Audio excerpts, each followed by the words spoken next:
Welcome to America's Cannabis Conversation, heard at americascannabisconversation.com. We're part of the W420 Radio Network, and each week we provide you with information, education, and insight into the exploding medical and recreational cannabis industry. W420radionetwork.com. Time now for the lowdown on another high-time experience. Here's 420 lifestyle correspondent Rich Walkoff. You never know who you're going to run into at the Emerald Cup here in Santa Rosa, California. It's BriAnne Rose tag teaming it from Colorado to California because it is all about being in compliance now that California has become maybe the most highly regulated California cultivating state, and Colorado wrote the book on it. So, Bri, let's start with you. You're with a company that consults and is probably guiding a lot of companies in California on compliance, because that is the big operative word now. Yeah, absolutely. So we build compliance operations infrastructure where we come in and do all of the shortcuts of the labor costs and the other nuances that you probably don't know coming into a compliance market.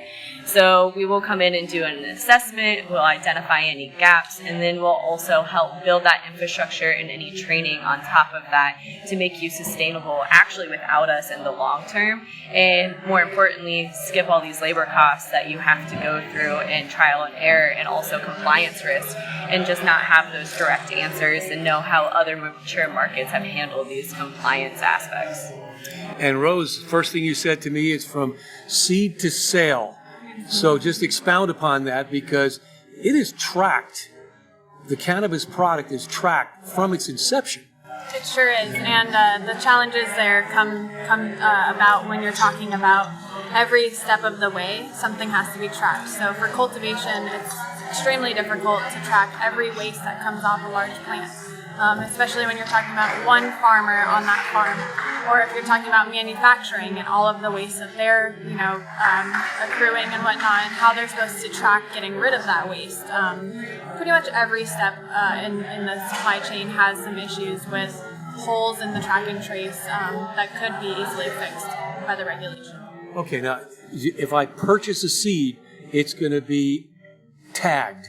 If I grow a plant and it produces seeds, it's going to be tagged. How does that work? Yeah, so essentially by the time that is a seed, usually you collect seeds at harvest most time, or other times like before harvest. And let's say I'm collecting all of those seeds, I would put a tag on those seeds, and then those seeds have to be transferred to a distribution license, and then that distribution license to the retailer, and then finally to the consumer.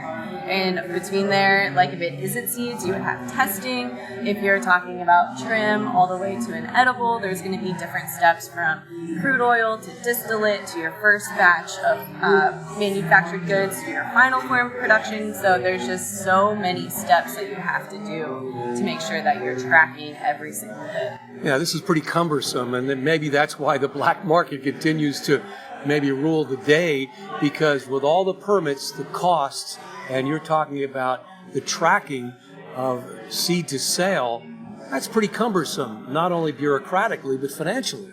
It sure is, and especially like splitting up the license structure, it actually makes it more difficult for people to be in-house cultivator to the retail. So, because you have to be a distributor to test your product, because you have to have a nursery license to sell your seeds, it just makes it a lot harder to be able to afford these things, and they had been doing it forever. So now that they have to pay to play, it's just making it more difficult. Now, did California replicate Colorado's plan, or did they make it more cumbersome? They did not. I mean, it depends on what you're talking about. But I think the structure of the licensing is where it's most different. And they were trying to avoid those like larger conglomerates of, people coming in and taking over the industry. But really what they're doing is hurting the small farms and hurting the smaller manufacturing and stuff, because they need to accrue all these licenses to keep up with the big guys. Yeah, one thing they did do well is that we have one supply chain. So like Colorado, which actually in 2020 we're switching to one supply chain Massachusetts and Michigan are actually doing it incorrect because they have two supply chains internally. They have a medical inventory and they have an adult use inventory. At least California, for the most part, the majority of products are all funneled through one supply chain, and the time of purchase is what determines a consumer, an adult use, or a medical, which makes inventory management significantly more easier for everyone else to that point at retail. So now you guys are consultants, and you're probably helping the little guy more than the big guy because they already have a leg up, right? Yeah, I mean, we're helping all over across the board because, you know, if you're helping the small guy, in the end you are helping the big guy, you know, because the big guys, so in some ways are supporting some of the smaller people by, you know, helping get the name out and helping spread the brand, but all in all, we're helping anyone that needs it. Yep, and those small guys are like pretty much setting up the big guys for success. So they're like, okay, I have my stuff internally structured because I hired an outside consultant to help me. And so now I just made everything easier for the big guys if I were to sell them my product or help them with distribution or packaging and all of that fun stuff. You know, some cynics would say this is by design. All this rigmarole, bureaucracy, and challenging legal regulations are making it harder for the small grower and cultivator to keep up with the major agribusiness corporations that are going to, you know, power play them. Yeah, agreed. And it's all about communication with the regulators. You know, the more that they're willing to open up and listen, the better it's going to be. And I just spoke to someone with the CDFA, and she was really open to hearing out more consultants because she knows that we hear it all from all walks of the supply chain. You know, we're a really good funnel for that. And so if you're using like social groups like HCGA or something like that to communicate, maybe, you know, consultants can be part of that too. Okay, you threw some acronyms at it. CDFA, is that a California Department of Farming? Food and Agriculture. Food and Agriculture. Yeah, so they overlook all of cultivation regulations, so they're really the ones that can change stuff on the cultivation level. And then the HCGA is the Humboldt County Growers Alliance, who has about I don't know how many farms, but they speak for many farms with one voice. Okay. So did Colorado really write the script, and it would be best if other states followed to make it more equitable? I mean, there's always room for improvement. I mean, it's in the beginning of an industry, so I think that that's what's so beautiful about this is that we can keep on adapting and keep learning. So I appreciate other markets taking what we've developed and tweaking it to be their own. Like this whole supply chain is a great example. How the equity program is super important in California. We don't have an equity program in Colorado. I think that's extremely important. So I love seeing them take things and change it. But I do think from a regulatory standpoint, we do have a pretty solid infrastructure. I mean, Denver, where we come from specifically in Colorado, they say there's more dispensaries than Starbucks in our county, so we're heavily regulated. And I think there's aspects as to that can be applied to other states, like the traceability software. It doesn't matter which software it is, at least like you're tracking everything. So if other states can do it, yes, California should be able to do it too. But I mean, it is the 5th, 6th largest economy in the world. Like, we have such high volume and velocity here. It is a bit challenging. Yeah, and Bri and I always talk about, like, we're surprised that these other states aren't jumping off from a Colorado point. You know, using what we've already learned in the past 10 years of working through stuff, we're actually surprised that some states are just reinventing the wheel when it's already been invented. Yeah, why do you think that is? Maybe because they think they can do it better, right, or they don't want to take the time to learn what we put into place, which is just ridiculous because they're going to go through the same things that we did, and you know, it just would be easier to, you know, look at history, and history repeats itself, and why not look at the state that started it? Right. If somebody paved the way, don't ignore the progress that they've made. Now, what about policing and monitoring and you know, keeping track? Because that may be a challenge in and of itself with the enormous grows that are all over the state of California and elsewhere. Yeah, so in Colorado we had a few years where it was like the learning process for the regulators, and then we saw more and more involvement in the regulators coming to audit these grows. So like currently in California, we're still at the learning state. You know, the regulators are still learning, they're still thinking of ways to audit. especially cultivators. And the cultivators are thinking, okay, we have a couple more years to get away with stuff. So I think that they're really going to freak out once they actually have that, that regulator at their door. And it's the same process. They're going to come. And I think so the CDFA has hired some auditors to look at metrics specifically in California. And it's just a matter of time before they find those outliers.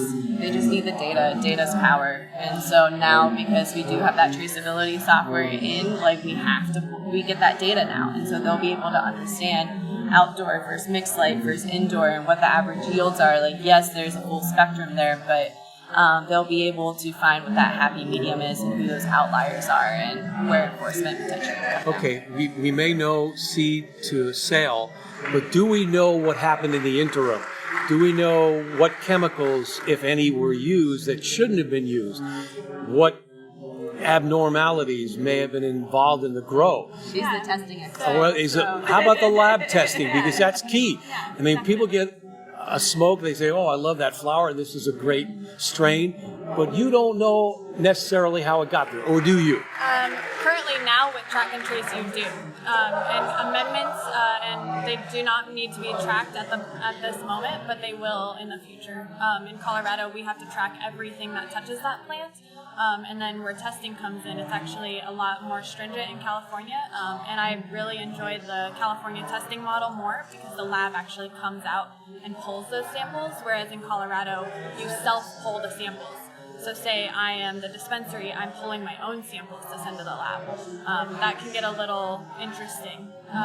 So I really enjoy the California model of, the lab comes out and makes sure that they're pulling an accurate sample. Right, instead of the fox guarding the chicken coop. Yep. Because if I'm a grower and I want to cut corners, I'm going to tell you everything I did was up and up, and it may not be the truth. So California's regulations are more stringent. Yes, and currently we're not tracking that in the track and trace system, but there is an area to do that within Metric. So I can just see in the next couple of years that becoming mandated. Yeah, definitely. And one thing I think we do need more improvement on is more consumer-facing transparency. In Mendocino and Humboldt and Trinity, there used to be a different traceability platform in those counties called CalOrigin or SICPA. And that I really liked because it was actually consumer facing, that there was a label on the packaging where you could see the actual entire supply chain until you received that product as a consumer.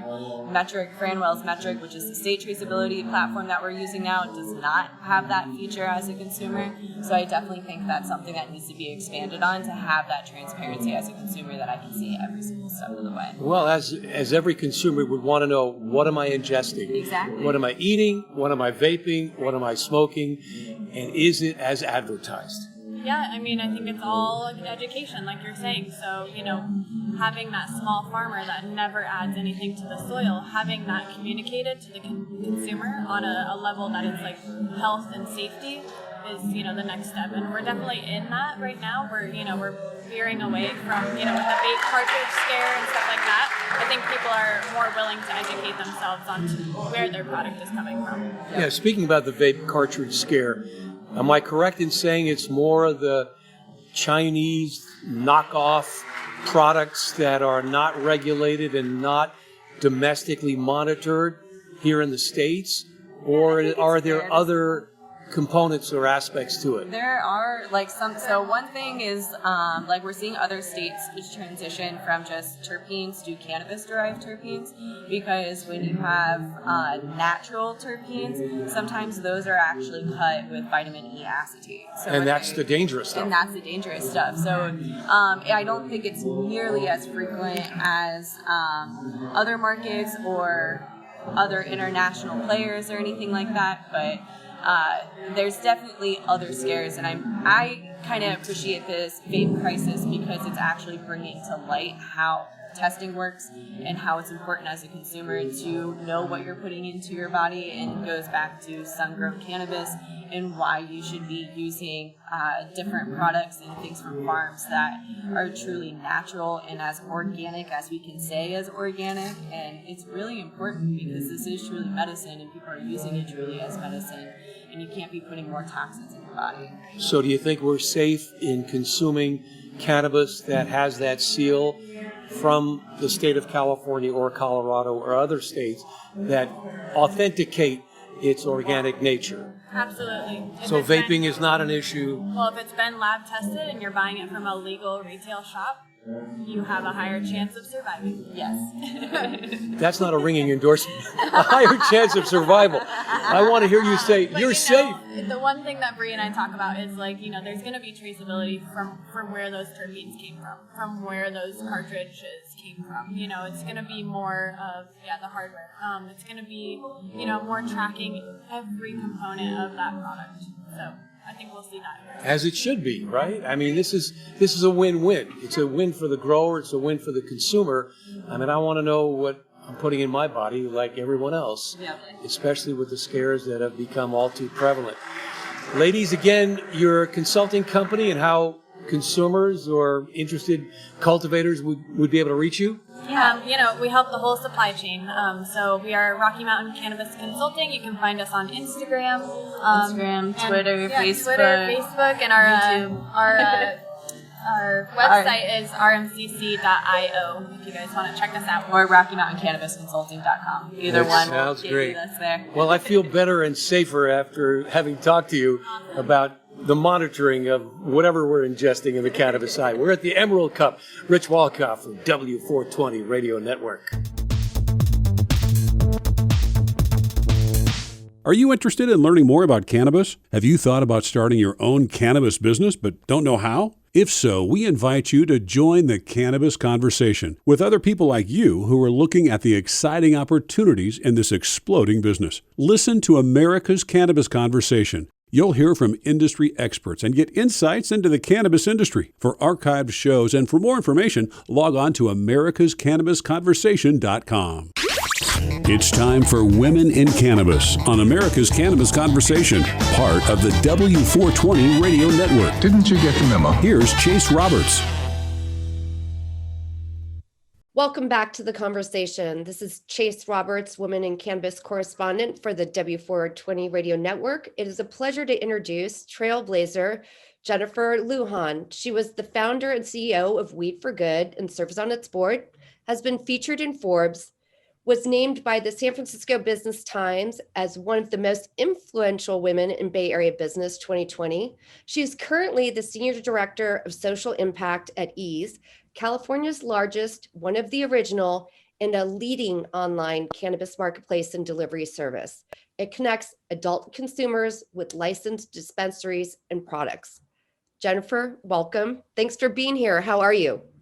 I'm great. Thanks for having me. Let's start at the very beginning. How did your childhood in Texas guide you on the path you're on? Well, I grew up in El Paso, Texas, so really just minutes away from Ciudad Juarez in Mexico.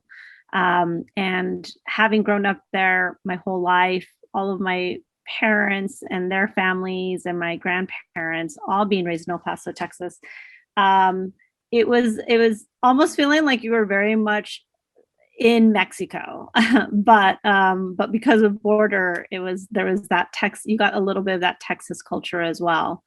But yeah, growing up my entire life, it wasn't unusual for many of my friends, family members, or my neighbors to be working in the industry, not the cannabis industry.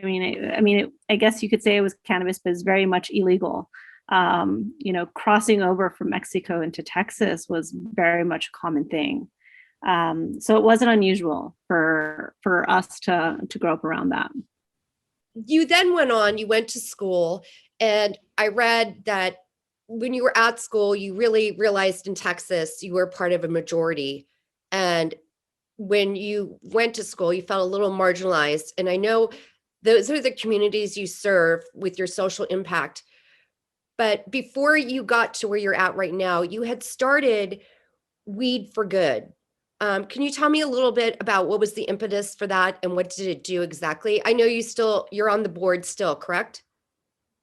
Correct. Yeah, we're still we've been transitioning actually out of just weed for good. And that is more just for legal implications, just because of how the adult use bill turned out, and my capacity really to focus more specifically on what I'm doing through Momentum and Eaze. But yeah, we've turned a lot of our support over to Dear Cannabis, which is another amazing compassionate care organization, very similar. And we've been running a lot of our compassionate care efforts through the Eaze platform now. Amazing. And for the people, I would say the majority of our listeners know what Eaze is, but can you go into a little more detail about Eaze and its mission? Yeah, so Eaze is one of the most trusted vertically integrated cannabis marketplaces, operating in California and soon to be launching in Michigan. We've been in operation since 2014, and we've completed about 7.6 million deliveries. That's a lot of weed deliveries, as you can imagine. Yeah. Yeah. And we've had about 190 million transaction values over the past 12 months. Part of this is really working not just to provide safe and trusted products to consumers, but also to educate them as well about cannabis and what works for them. Part of another area in the work that I do in social impact is really making sure that we're empowering these small businesses. So as you can imagine, we carry over 100 brands and 600 individual products on our menu. Wow. We're nationally recognized leader in promoting social equity licenses. Absolutely. And just through that, we've sold over 7.7 million in products of just social equity on the Eaze platform. So really, that's just really more making sure that we're empowering these folks. We're making sure that we're giving them, creating success for them and putting real money in their hands. You created the Momentum program in 2019. So what does that entail, and what does that do for communities? Yeah, so in 2019, or I'll kind of take actually a step back and this goes back to one of your first questions about how I sort of got into the industry, and this all relates to this. So when I got into the industry, I was actually working at Lyft. And I was running their sort of social impact CSR arm. That was early Lyft days. And my partner at the time was working in very much of the illicit market in San Francisco, and then started to transition into getting adult use medical permits for cultivation. And when that transition started to happen, it really opened my eyes just from the medical side of cannabis about who were the patients that really needed this, and who was getting it and who was struggling to not get it. And so at that point, I started to volunteer my time into really figuring these things out. The way that we looked at cannabis was very different, and the way that we've been taught about, the war on drugs and the DARE program and all of these things and these programs that basically said this is bad for you. And then on the other hand, I'm actually seeing how much this is really, really helping people. And then you have communities who are serving this medicine and growing this, yet are being thrown in jail. So there was just a lot of different things that really bothered me. A lot of injustice. A lot of injustice in the industry from so many different angles. Marginalized, social equity, health equity, accessibility, part even to our opiate issues.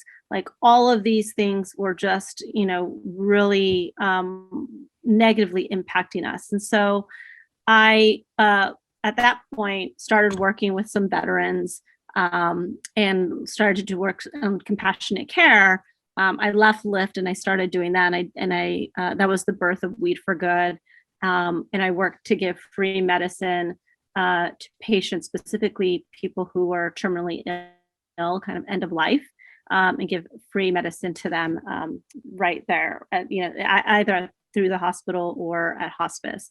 Now, granted, then, as I mentioned, adult use changed a lot of the legalities for us to be able to operate in that way. And you couldn't just give free weed out anymore. That just, and it's you look back on it and it's kind of silly that we have so many different intricacies in the regulations with this, but it didn't allow for these compassionate care programs to exist. During that time, I was recruited through Eaze to basically create their social impact arm and really look at this from a larger scale, not just from the patient lens, but to my point, to what I was mentioning before, also from the social equity standpoint. And how do we create solutions to these issues and these problems that we've been facing for decades? So, and how do we, as a company that is been operating for a while and larger, have responsibility to these communities and to these patients? Responsibility, and so necessary. Yeah. You've been at Eaze for almost 4 years now, but you really are the one creating these programs that now exist. And Momentum, you did give out $50,000 grants to companies that qualified. And there was 130 applications originally that you guys filled. Yeah, for 2019, that was the launch of Momentum. And again, this was to really sort of look at how we can take some of these people who are social equity license holders, or just in general, like minority-owned businesses, underrepresented in the industry, support them not just through education, knowledge share, but also through a financial lens, and really giving them, again, this is not like, it's an investment, but we're not taking equity. So it's basically, we're giving these grants. And the first year we had over 130 applications. And then for the second class, we basically almost doubled the amount of applications. Wow. And it's a lot of, it was very challenging. Like, they were really, really good, solid applications. We narrow it down to 10. Oh, yeah. Are you going to up it based on like yearly, if you guys get more and more applicants? Is that something you're going to maybe realign, or it's going to stay at 10?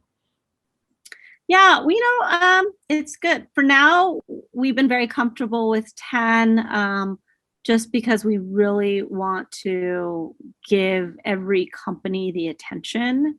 And, it goes beyond just a class for us. Like, we work with these companies throughout the year, and even the first 2 classes, we're still working with them. Our goals are to make sure that it's not just, us giving that through the program and, closing the door on that relationship. We really want to have sustained success for them, and for them to be successful. And we understand that businesses, especially a small business in this industry, it takes time. Yeah. Well, you're offering the support that's so needed. Eaze announced some exciting news that there's going to be an acquirement of another company, which will therefore put you in maybe 3 to 4 other states. Is this a program that you are going to expand to those states when that happens? Yeah, so actually, this past class, we actually did expand it beyond California, and we made it a national program. So for the second cohort, we had not just businesses from California, but we also had some more on the East Coast. So Michigan, New Jersey, and New York were represented in Momentum Cohort 2. Very exciting. Yeah, really exciting. And yeah, we look forward to expansion into these other states. Seems like Eaze is going to take over the nation. You Everybody know, in California, correct? I'm sorry. It's We're everywhere in California. Yeah, we are. And I think for us, we do a really fantastic job of a very well curated menu. Again, you know, a lot of these, we pride ourselves on making sure that our items are the best of the best in the products that we sell. So being able to go into these different states that have consumers who are looking for that, you know, and looking for a variety of products is something we want to give them access to. Absolutely. And are you active with the Eaze Insight program? I have. I'm not directly associated with our data. Are you talking about our data insight reports? Can you tell a little to our listeners about what that is? Because that's amazing too. Eaze is also tracking information as you go along. Yeah. So, I mean, yeah, as you can imagine, because, you know, we're very much also very technology based, we've been able to do and see consumer trends through our sales. And we're also constantly seeing like what the whole industry and the upswing and how people are purchasing. So yeah, every year we do an Eaze Insights report that really focuses on the different marketing trends of cannabis, like how many women are purchasing cannabis products, like what type of products are they purchasing? More than ever. And it's funny because yeah, the industry, you know, it's been quoted in several different sources of the rate of women in the industry versus the industry as a whole.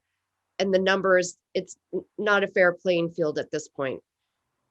Yeah, it's always interesting. You know, we always get to see like, you know, again, for how people are choosing to even be conscious consumers, you know, by shopping on our social equity carousel. So we see those things. It very much is not just something that helps direct Eaze, but it's helped many different businesses throughout the industry. And it helps a lot of even just people who are starting their business on what that looks like. You know, like we'll see that edibles, you know, during 2020 did really well. Pre-rolls always seem to be a very a top seller. So yeah, very good, dense, really good information and data. Yeah, I'm going to suggest to our listeners to go to their website and read. Those papers are available online. It's a good resource, a lot of interesting information. Do you have any new programs in development right now?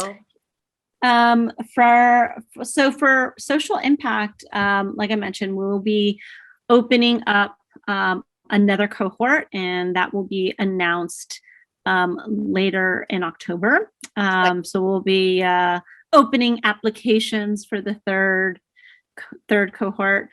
We also have some really good, another good program that I can't talk about too much right now, but that will be maybe launching. Yeah. We'll be launching that later this month. And again, this kind of goes ducktails off of the patients and access to cannabis, specifically, you know, those who are suffering and how we give access to those patients. So we created a program that will really support that. So more to come on that later this month. You know, you've accomplished a lot through your career in your advocacy work, your social impact work. Is there anything that stands out to you as being just a really big positive change that you feel you directly played a huge part? And it could be any of your career, not just Eaze, but you've built a long, illustrious career on making a good, positive difference. So hats off to you, firstly, for that. But is there anything that really stands out to you as far as that goes, where it's just... Yeah. So I think for me, again, I've always early on, since college have really actually since high school, but have really focused on a lot of, marginalized communities and specifically minorities, whether it's like women, our Black and Brown communities, LGBTQ. And I saw that, growing up. And that was, part of the community that I was raised in. And throughout my career, whether it was in politics, working on the Hill in DC, working in different areas of tech. I worked for, done a lot of corporate social responsibility. There's always been this focus on really trying to support the needs of these communities, and also what it's not just necessarily about giving a check. It goes well beyond giving a check. And I think the thing that I really pride myself in the work that I've been able to do in my career, I've worked in a lot of, disruptive industries, whether it was ride sharing or now cannabis, and in these startups. So really looking at the way of how these companies function as a business to be doing good, and it's not just about again, giving a check out. It's not just a philanthropy. It's so much more than that. And so important, the guidance, the time, the investment. And companies, I think, are re-gearing to really have this as a priority. Have you noticed that with companies? This kind Absolutely. Yeah, I feel absolutely. 10 years now, maybe I feel like it's been propelling and getting bigger and bigger, or they're becoming more conscious of it. But it's, like I said, it's thanks to people like you who really have it, put it on the table, make it happen. It's been a pleasure to talk to you today. I want to thank you for being here.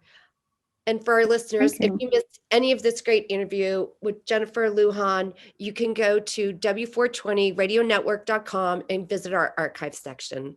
And we'll be right back. You're listening to America's Cannabis Conversation on w420radionetwork.com.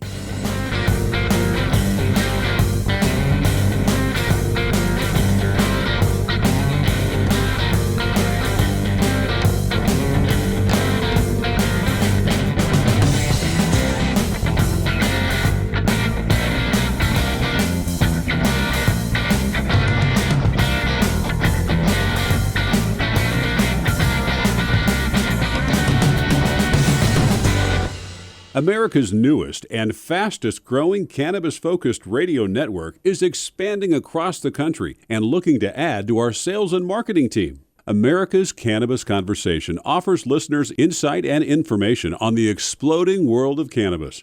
It also gives advertisers the opportunity to reach a hyper-targeted audience, literally neighborhood by neighborhood, in markets all across the country. We're looking for a few motivated individuals that want to essentially run their own local business. To learn more about this exciting opportunity or to apply, visit americascannabisconversation.com.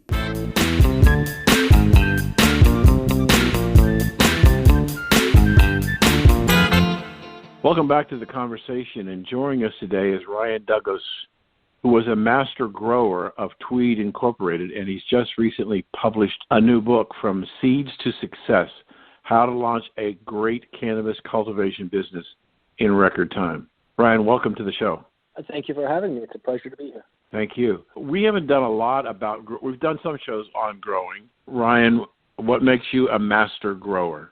Well, it all comes down to experience, really. That's a term that's thrown around quite a bit in the cannabis industry, but really my background and training is in traditional horticulture. So in that world, we call that position a production manager or a head grower.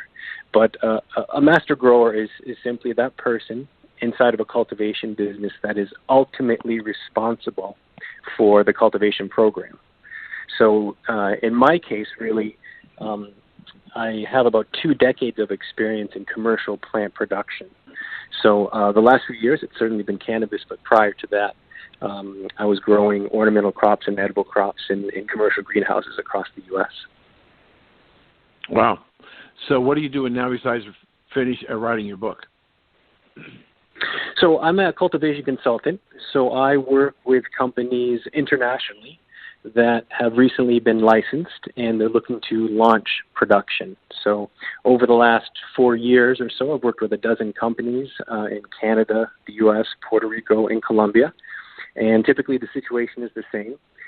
These companies have connections and they're well funded and they end up getting these production licenses, but none of the management really are from the agricultural world. So they need someone to show them how to launch and execute a new cannabis cultivation business. And so that's where Ryan Douglas Cultivation LLC comes in play. Exactly. So essentially I help duly licensed companies come to market quickly, and I help them spend less money getting there. Let me ask you a question kind of on point, but maybe not. And if you're not prepared to answer the question, that's fine. We don't discuss questions in advance. It's a conversation, and we see where things take us. Of course. The United Nations last week passed a resolution, number 5, I guess it was called, in Vienna, that dramatically changed the illegal nature of cannabis on a global basis.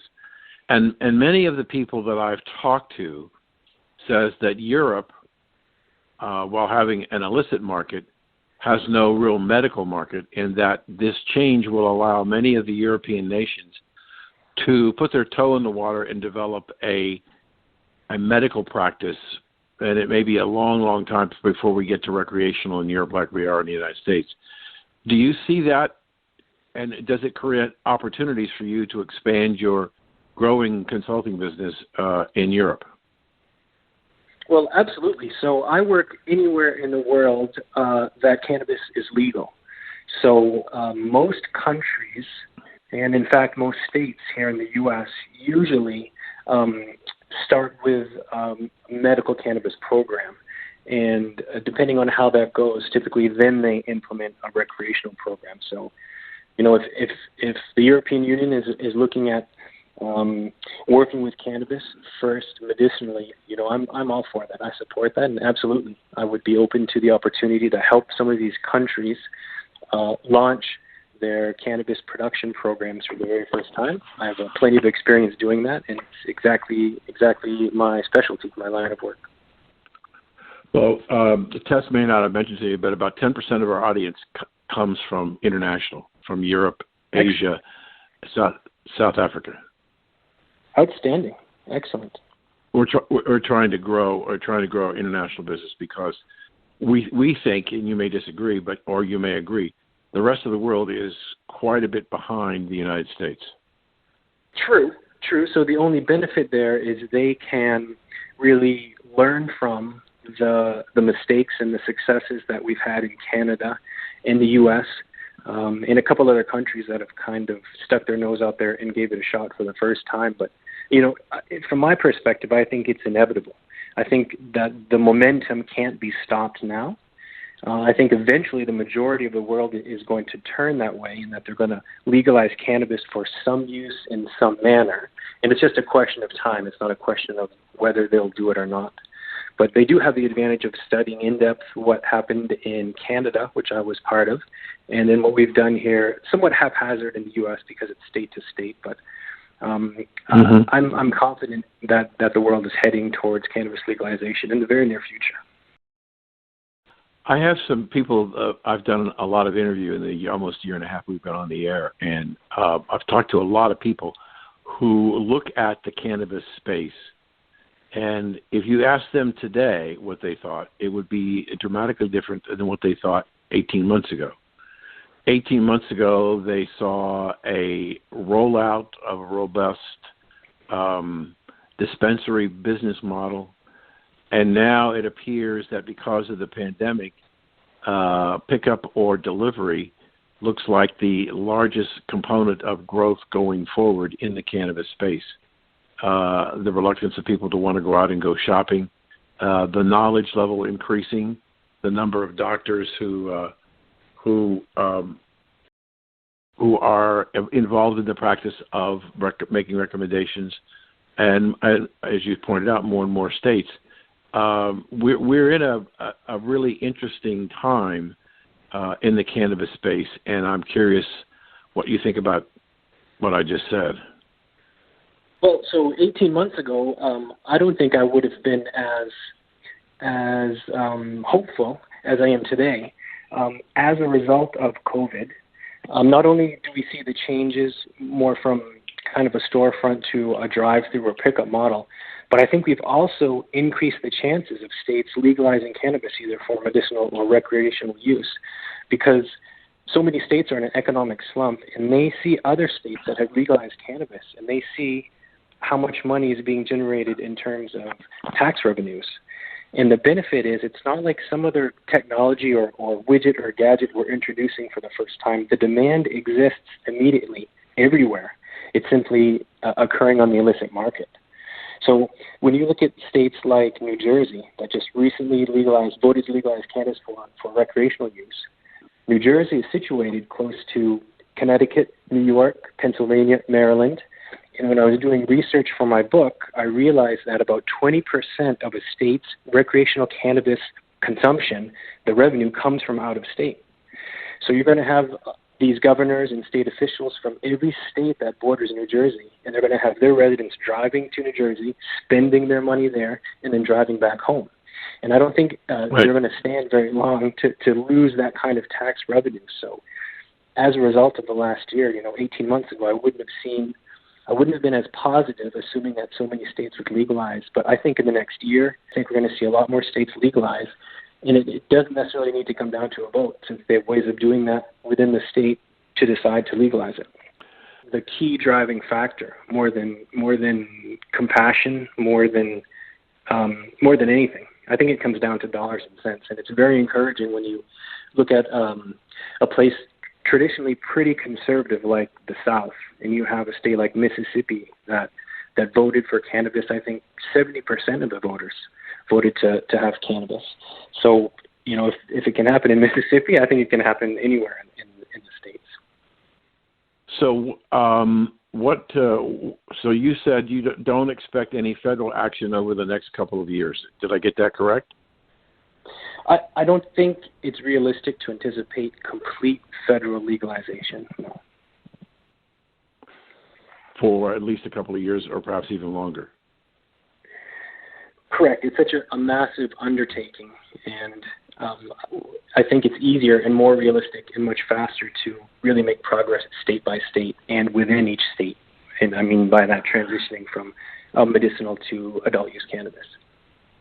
I think you made a really important point that I just want to go back and have you reemphasize, and that is that we're seeing the states based on the votes of the electorate. The electorate is saying they want this, and that maybe the electorate may put the pressure.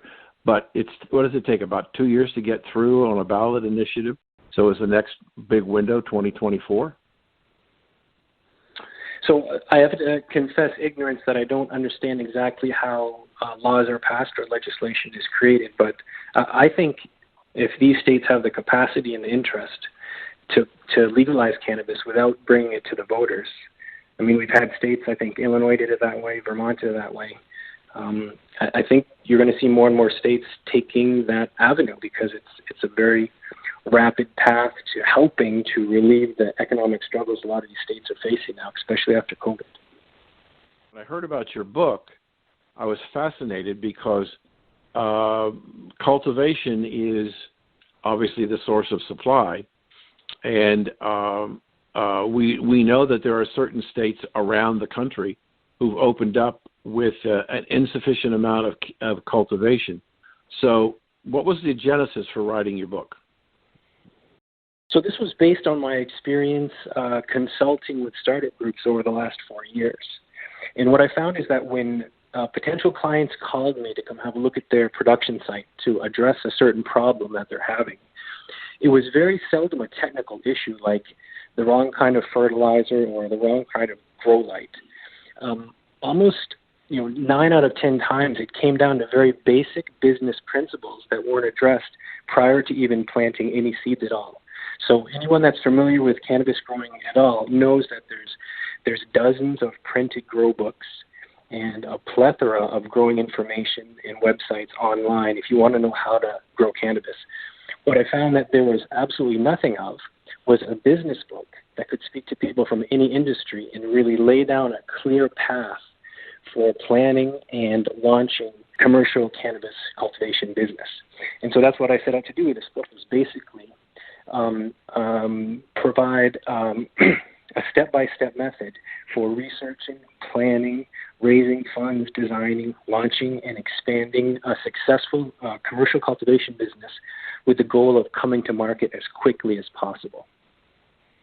Do you prefer in your book growing inside or outside? So I'm preferable to outdoor growing, and by outdoor I mean greenhouse growing.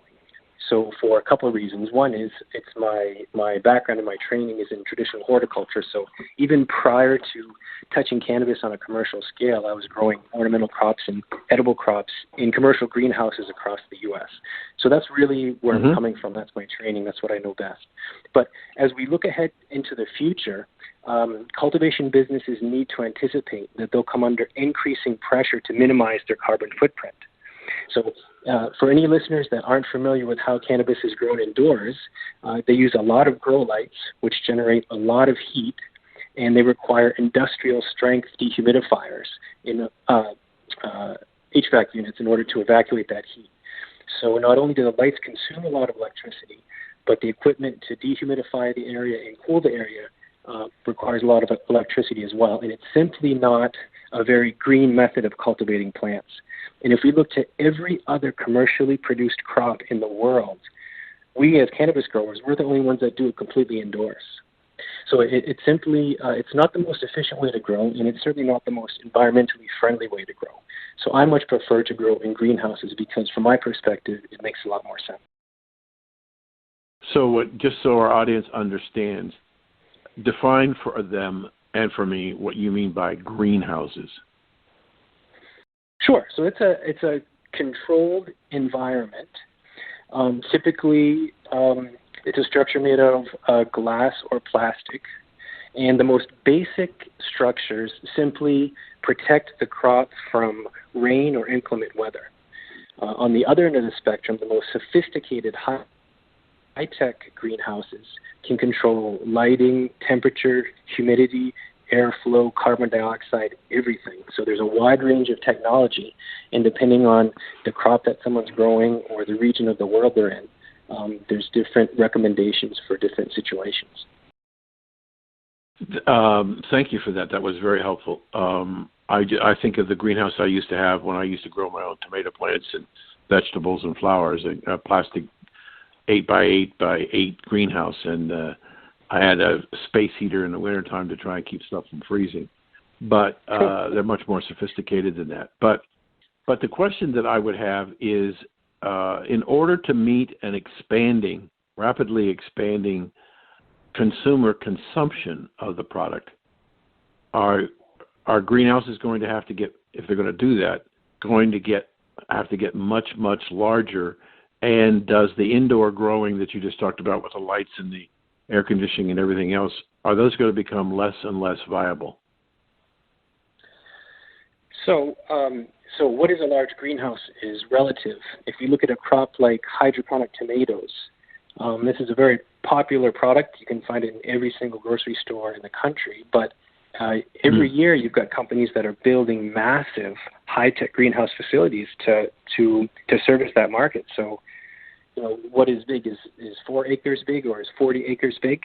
It's really all relative, but generally speaking, I see the industry moving in that direction. So I think we'll see less and less indoor grow operations and more greenhouse operations. So is indoor growing going to remain viable?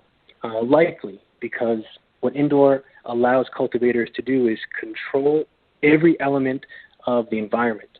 So they can nail to a specific degree the temperature, the humidity levels, the carbon dioxide levels, airflow, everything. I mean, the grower is God in that sense. And so it's the most expensive way to grow. So what they're producing really needs to command a high price point at retail. So When you look at places like California, when you go into an adult use dispensary in California, they've got dozens of varieties sitting behind a glass counter case. And so visual appeal actually plays a lot into the consumer's purchasing decision.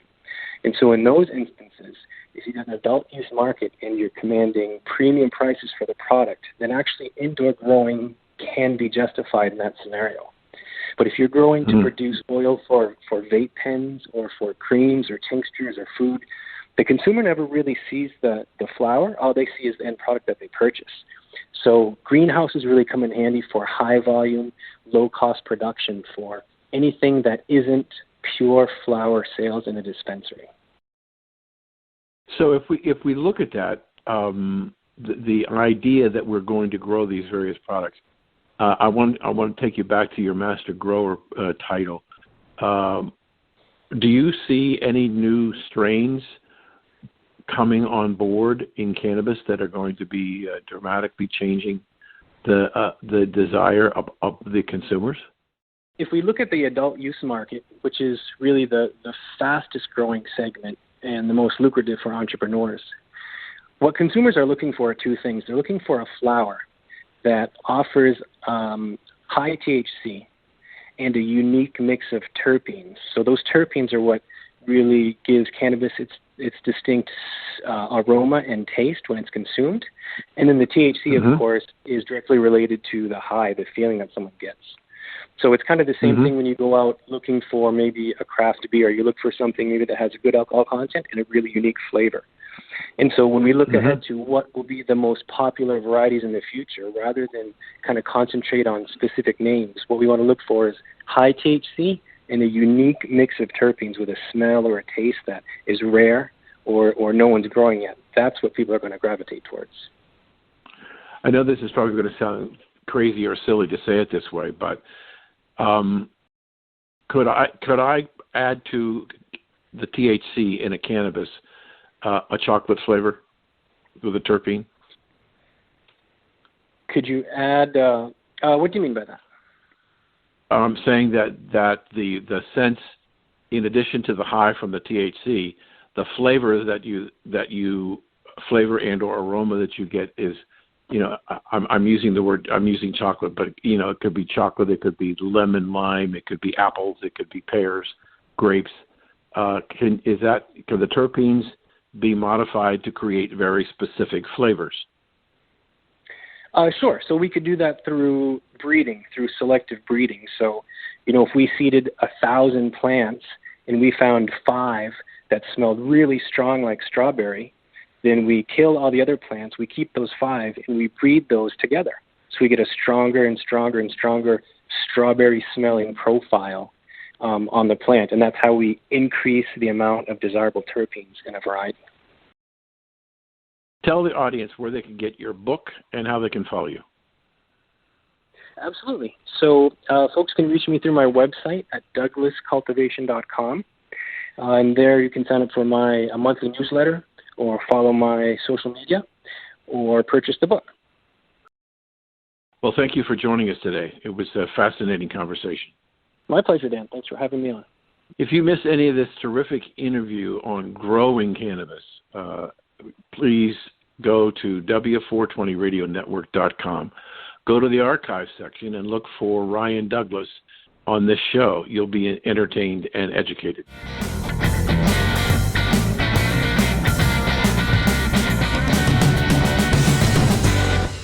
Thank you for taking part in America's Cannabis Conversation at americascannabisconversation.com. Each week, we provide our listeners information, education, and insight into the exploding medical and adult use cannabis industry. You'll hear from industry experts, elected officials, local growers, detractors, and more. Learn how to build your own cannabis business, how to grow the product, what's legal, and where it's legal.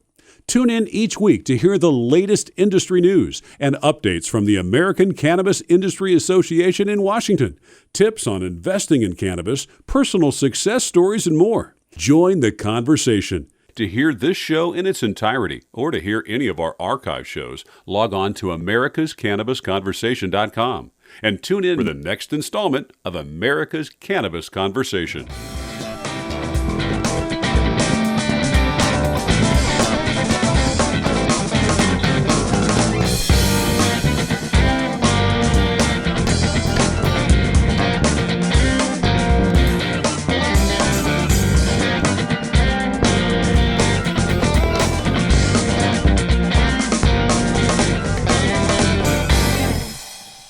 W420radionetwork.com.